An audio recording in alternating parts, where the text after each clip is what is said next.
문제가 없는 사람은 한 사람도 없습니다. 아담이 에덴 동산에서 쫓겨난 후 사람은 태어날 때부터 문제를 안고 태어납니다. 그리고 일생 동안 문제와 싸우다가 죽음을 맞게 되는 것입니다. 그런데 어떠한 사람들은 문제를 잘 해결합니다. 그래서 문제를 통해서 신앙도 더 나아지고 생활도 나아지고 성장하는 것입니다. 그런가 하면 어떠한 사람은 문제를 이겨내지 못하고 파멸당하는 사람도 있습니다. 나비나 잠자리가 거미줄에 걸리듯이 문제에 칭칭감겨서 빠져나오지 못하고 파멸당하는 사람들도 많이 있는 것입니다. 그러므로 인생의 여러 가지 문제를 당했을 때 어떻게 대처해야 하는가 중요한 것입니다. 우리 예수 믿는 사람들은 문제를 만났을 때 어떻게 해야 할까요? 첫째, 하나님을 믿는 사람은 원망하거나 불평하지 말고 적극적인 태도를 가져야 합니다. 문제를 당했을 때 원망하고 불평하면서 왜 내게 이런 문제가 다가오는가? 왜 다른 사람은 이런 문제를 당하지 않는데 나에게만 이런 문제가 다가오느냐? 이렇게 원망과 짜증스러운 태도를 가지고 부정적으로 대하면 그 문제가 여러분을 물고 찢기 시작하는 것입니다. 여러분, 애굽에서 나온 이스라엘 백성들은 사사건건 원망과 불평을 말했습니다. 문제가 다가오면 곧장 하나님을 원망하고 지도자인 모세를 원망하고 짜증을 내고 원망, 불평했던 것입니다. 이 때문에 이스라엘 백성들은 결국 하나님께 버림을 받고 말았습니다. 애굽에서 걸어 나온 사람들 중에 한 사람도 가나안 땅에 들어가지 못했습니다. 짜증투성이, 불평투성이의 이스라엘 백성들은 모두 다 광야에서 죽었던 것입니다. 이러므로 문제가 우리에게 다가올 때 우리는 최선을 다해서 해결해야 하겠다는 긍정적인 태도를 가져야 합니다.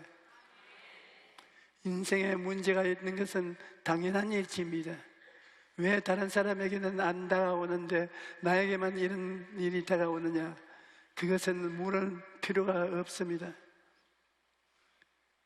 이 땅에서 살고 있는 이상 문제를 당한다는 것은 당연한 이치인 것입니다. 이러므로 문제를 긍정적으로 받아들여서 적극적이고 창조적인 태도로 해결해야 되는 것입니다.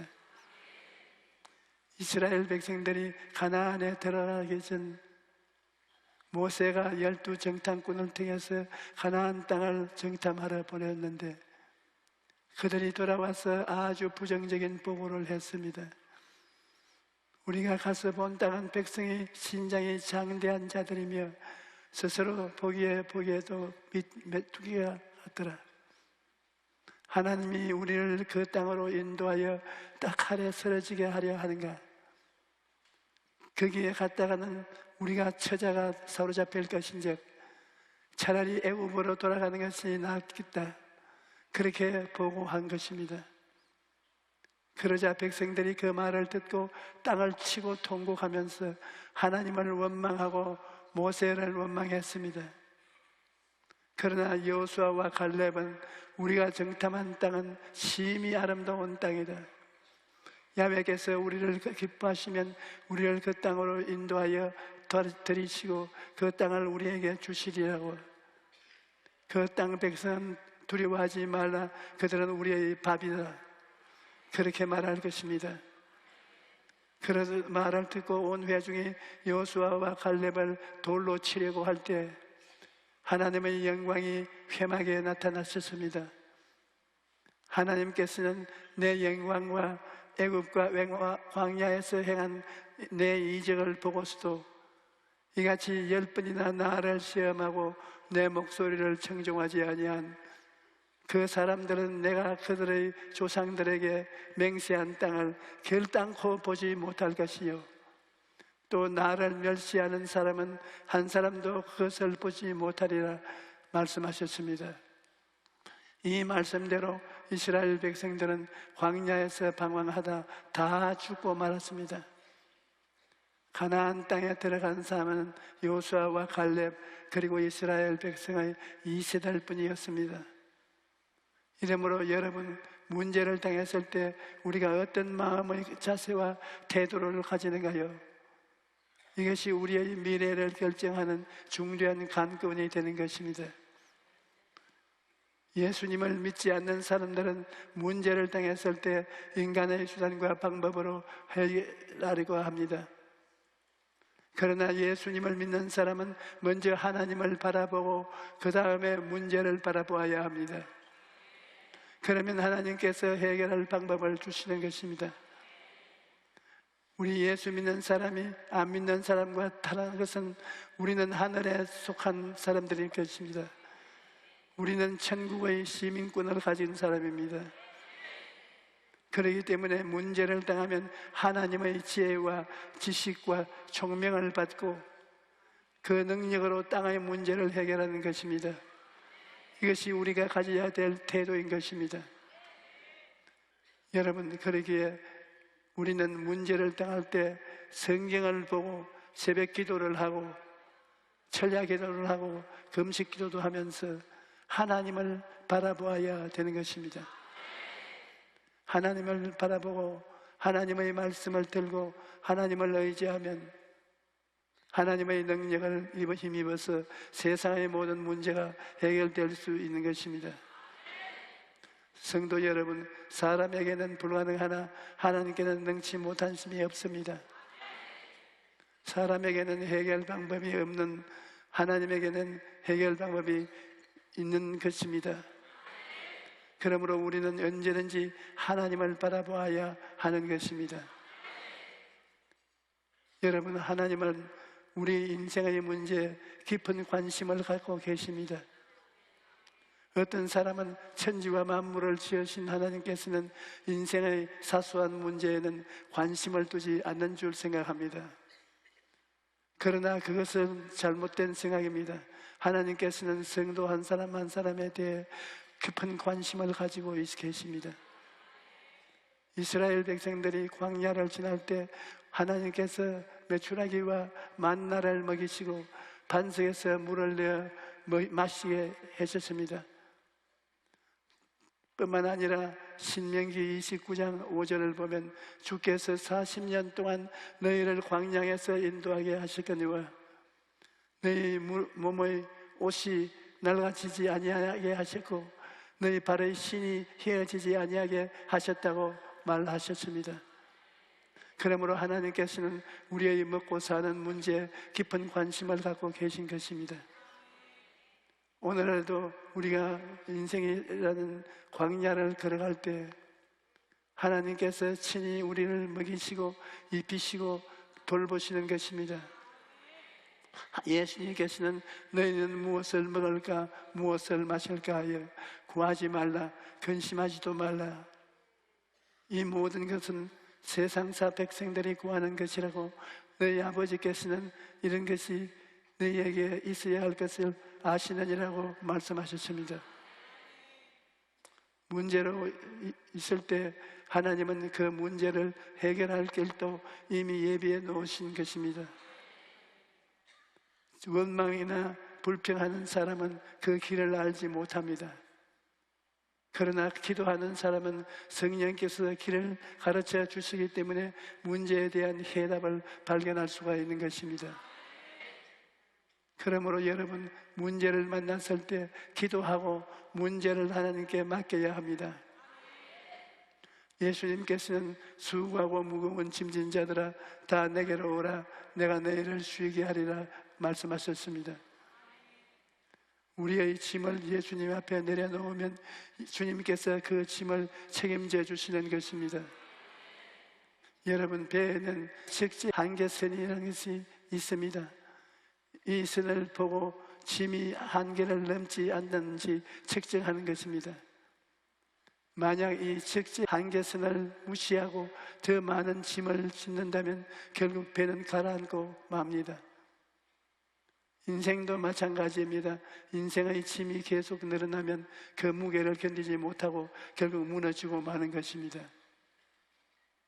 요즘 사회적으로 문제가 되고 있는 것은 자살도 어느 날 갑자기 생긴 것이 아닙니다. 스트레스라는 마음의 짐이 쌓이고 쌓여서 한계를 넘을 때 삶이 무너지는 것입니다.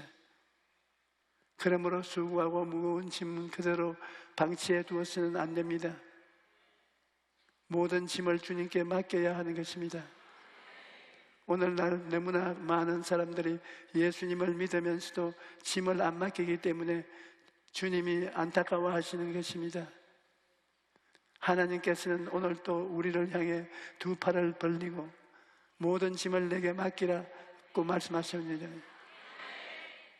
전지전능하는 하나님께서 우리를 향해 두 팔을 벌리고 계시는데 우리가 문제를 안 끌어안고 탄식만 하고 있다면 하나님께서 얼마나 안타까우시겠습니까?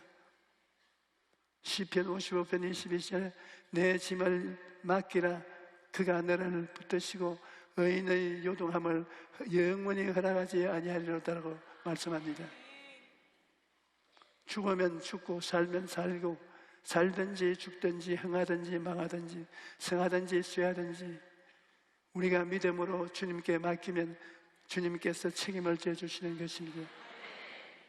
여러분, 하나님은 여러분의 문제를 해결하기 원하십니다. 그렇기 때문에 예수님을 보내셔서 죄의 문제를 해결하시고 죄의 문제도 저주의 문제도 죽음의 문제도 다 해결해 주신 것입니다. 내가 파키스탄에서 성회를 인도할 때 놀라운 일이 있었습니다. 파키스탄은 이슬람교가 국교입니다. 그래서 기독교를 법으로 금지하고 있는 나라입니다. 이러한 나라에서 가서 복음을 전가하는데 첫날에는 약 5,000명이 모였고 이튿날부터는 1만 명이 넘었습니다. 그런데 마지막 날 저녁에 설교를 중단하는 일이 일어났습니다. 한참 설교를 하고 있는데 청중 중 한 가운데 있던 자매님이 갑자기 일어서서 소리를 지르며 뛰고 땅을 굴렀습니다. 그러니까 사람들이 모두 돌아보고 웅성거렸습니다. 자매님은 계속 또 소리를 치고 뜁니다. 사람들이 자매님을 자리에 앉게 하고 소리를 못 지르게 하려고 해도 안 되는 것입니다.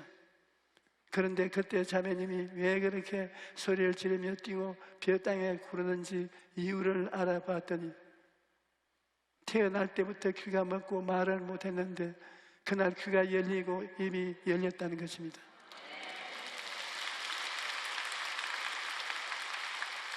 그것을 보고 그 자매님과 함께 온 일행들도 소리를 지르고 박수를 치는 바람에 할 수 없이 설교를 중도에서 그치고 말았던 것입니다. 여러분, 우리가 생각하기에는 도저히 해결할 수 없는 문제라도 할지라도 하나님께 맡기면 불가능이 없는 것입니다. 여러분, 져야 할 짐이 없는 인생은 없습니다. 크든 적든 차이는 있지만 누구나 끊임없이 짐이 무가 되는 것입니다. 그러나 주님께 간절히 기도하고 맡기면 평안하고 감사한 마음으로 갖고 살 수 있습니다. 그래서 빌립보서 4장 6절로 7절은 아무것도 염려하지 말고 다만 모든 일에 기도와 간구로 너희 구할 것을 감사함으로 하나님께 아뢰라. 그리하면 모든 지각에 뛰어난 하나님의 평강이 그리스도 예수 안에서 너희 마음과 생각을 지키시리라고 말씀합니다. 하나님께 맡기면 모든 일에 감사할 수 있습니다. 일이 잘 되면 좋아서 감사드리고 해결 안 되어도 결국 전국적으로 좋게 해주실 것이니 좋고 감사할 수 있는 것입니다. 여러분, 인생을 살다 보면 가정 문제, 사업 문제, 생활 문제들이 우리의 마음을 짓누르고 밤에도 잠을 이루지 못하게 합니다. 이럴 때 내 마음에 체임이 없으면 밖에서 조금만 압력이 가해봐도 무너지고 마는 것입니다. 외부에서 가해지고 압력을 이기고 살아가려면 내적인 힘을 길러야 합니다. 외부에서 아무리 압력이 가해도 내 안에 그것을 이길 만한 힘이 있으면 무너지지 않습니다.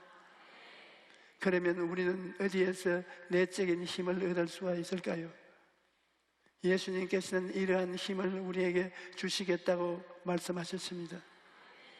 예수님께서 말씀하시기를 내가 아버지께 구하겠으니 그가 또한 다른 보혜사를 너희에게 주사 영원토록 너희와 함께 있게 하시리니 그는 진리의 영이라 세상은 그를 너희 밟지 못하느니 그는 보지도 못하고 알지도 못함이라. 그러나 너는 그를 아나니 그는 너희와 함께 거하시며 또 너희 속에 계시겠음이라. 내가 너희를 고아와 같이 버려두지 않고 너희에게 오리라. 하나님께서는 우리 안에 성령을 보내주셔서 우리에게 힘이 되게 하신 것입니다. 성령님을 모신 사람은 어떠한 압력을 받아도 마음속에 성령님의 위로가 있기 때문에 모든 것을 이길 수가 있습니다. 어떤 문제는 당해도 무너지지 않은 것입니다. 또한 성령께서는 여러분과 나에게 기도할 수 있는 힘을 주십니다. 우리가 기도를 할 수 있는 이상 인생의 문제 때문에 쓰러지는 일은 없을 것입니다. 로마서 8장 26절에 이와 같이 성령으로 우리의 연약함을 도우시나니 우리는 마땅히 기도할 바를 알지 못하나 우리 즉 성령이 말할 수 없는 탄식으로 우리를 위하여 친히 간구하시느라고 말씀합니다. 우리가 보혜사 성령님을 인정하고 환영하고 모셔드리고 성령으로 충만해 있으면 성령께서 우리가 기도하지 못한 것까지도 기도해 주셔서 우리 낙심하지 않고 담대한 마음을 가질 수 있게 되는 것입니다. 여러분, 우리가 어른이 된 후 어린 때 다니던 학교 운동장에 가보면 어릴 때 그렇게 커 보이던 운동장이 이렇게 작았었나 하는 생각이 들 정도로 작습니다. 그런데 실제로는 운동장이 작아진 것이 아니라 내가 커진 것입니다. 인생도 그렇습니다. 마음이 눌리면 문제가 커 보이고 마음이 담대해지면 문제가 작아 보이는 것입니다. 그렇다면 언제 우리의 마음이 담대할 수 있을까요? 그것은 바로 하나님을 바라볼 때인 것입니다.